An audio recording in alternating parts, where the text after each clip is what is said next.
السلام علیکم ورحمۃ اللہ وبرکاتہ نحمده ونصلی علی رسولہ الکریم اما بعد۔ آج کا سبق سن لیجئے۔ آج کے سبق کی سرخی ہے رمضان کی فضیلت، پارٹ نمبر 9۔ سلف صالحین کا کیا معمول تھا رمضان کے مہینے میں، شعبان کے آخر میں کیا کرتے تھے؟ ایک دو قصے عرض کر دیتا ہوں۔ حضرت رائے پوری رحمت اللہ علیہ کے معمولات میں لکھا ہے کہ جب 29 شعبان کا دن ہوتا تھا تو اپنے سارے مریدین اور متوسلین کو جمع فرما لیتے اور اپنے گھر والوں کو، بیوی بچوں کو، بچیوں کو، بیٹے بیٹیاں، پوتے پوتیاں، ان کو ایک جگہ جمع فرما لیتے اور سب کو مل لیتے اور فرماتے کہ بھائی اگر زندگی رہی تب رمضان المبارک کے بعد ملاقات ہوگی انشاءاللہ۔ اس لیے رمضان المبارک کے مہینے میں کوئی کسی سے ملاقات میں نہیں کروں گا۔ اپنی بیوی کو بھی کہہ دیتے بھی ملاقات کر لو، اگر زندگی رہی تو رمضان کے بعد انشاءاللہ ملاقات کریں گے۔ یہ رمضان کا مہینہ عبادت کا مہینہ ہے۔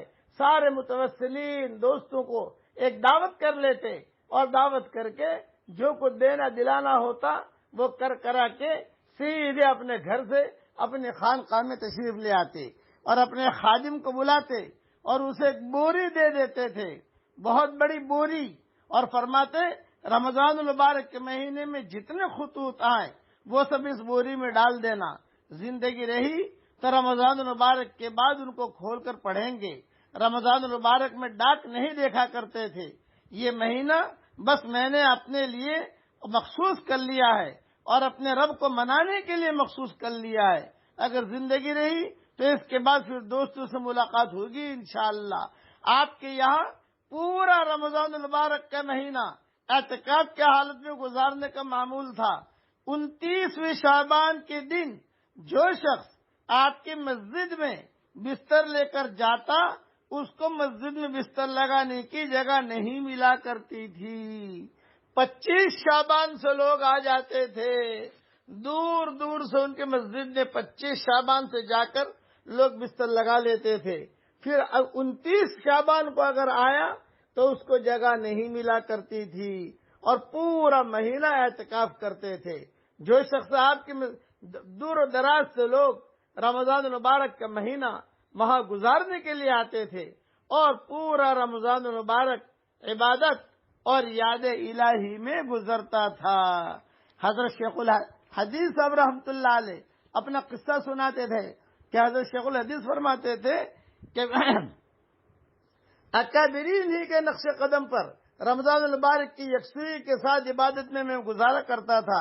میرا معمول تھا کہ سارا دن قرآن پاک کی تلاوت میں لگا رہتا، کچھ وقت نوافل وغیرہ میں گزارتا۔ میرا ایک دوست جو کسی دوسرے محلے میں رہتا تھا وہ رمضان المبارک کے مہینے میں ملنے آیا، اسے میرے معمولات کا اندازہ نہیں تھا۔ اس نے سلام کیا، میں نے سلام کا جواب دیا، پھر اپنے کمرے میں آ کر تلاوت شروع کر دی۔ وہ بھی میرے پیچھے پیچھے کمرے میں آ گیا۔ میرا لنگوٹیا دوست تھا، بچپن کا دوست تھا، وہ انتظار میں بیٹھا رہا، میں تلاوت کرتا رہا حتیٰ کہ عصر کا وقت ہو گیا۔ عصر کی اذان ہوئی تو میں پھر نماز کے لیے کھڑا ہوا، ہم دونوں نے آ کر نماز پڑھی۔ نماز کے بعد فارغ ہوتے ہی میں سیدھا اپنی جگہ پر آ کر بیٹھ گیا اور تلاوت شروع کر دی۔ وہ پھر کمرے میں آیا، وہ دوست تھا، بچپن کا بڑا بے تکلف دوست تھا، اس نے کمرے میں آ کر دیکھا تو میں پھر تلاوت شروع کر بیٹھا تھا۔ وہ تھوڑی دیر انتظار کرتا رہا، پھر کہنے لگا کہ بھائی رمضان المبارک تو ہمارے پاس بھی آوے مگر یہ بخار کی طرح نہیں آوے۔ یہ سہارنپوری زبان ہے کہ بھائی رمضان المبارک تو ہمارے پاس بھی آوے مگر یہ بخار کی طرح نہیں آوے، یعنی اس کا اندازہ تھا کہ ان پر تو رمضان یوں آتا ہے جیسے کسی کو بخار چڑھ جاتا ہے، اور فرماتے تھے کہ واقعی پورا مہینہ مجھے جذبہ رہتا تھا کہ میرا 1 منٹ بھی رمضان کا ضائع نہ ہو۔ آج کل اللہ معاف فرمائے، ہماری مائیں بہنیں اور ہمارے بھائی رمضان المبارک کے وقتوں کو بہت ضائع کرتے ہیں۔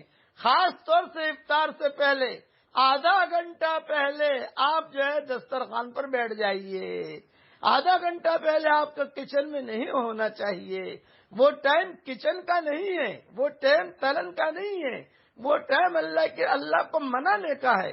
اللہ تعالی ہم سب کو عمل کرنے کی توفیق عطا فرمائے. آمین. وآخر دعوانا ان الحمدللہ رب العالمین.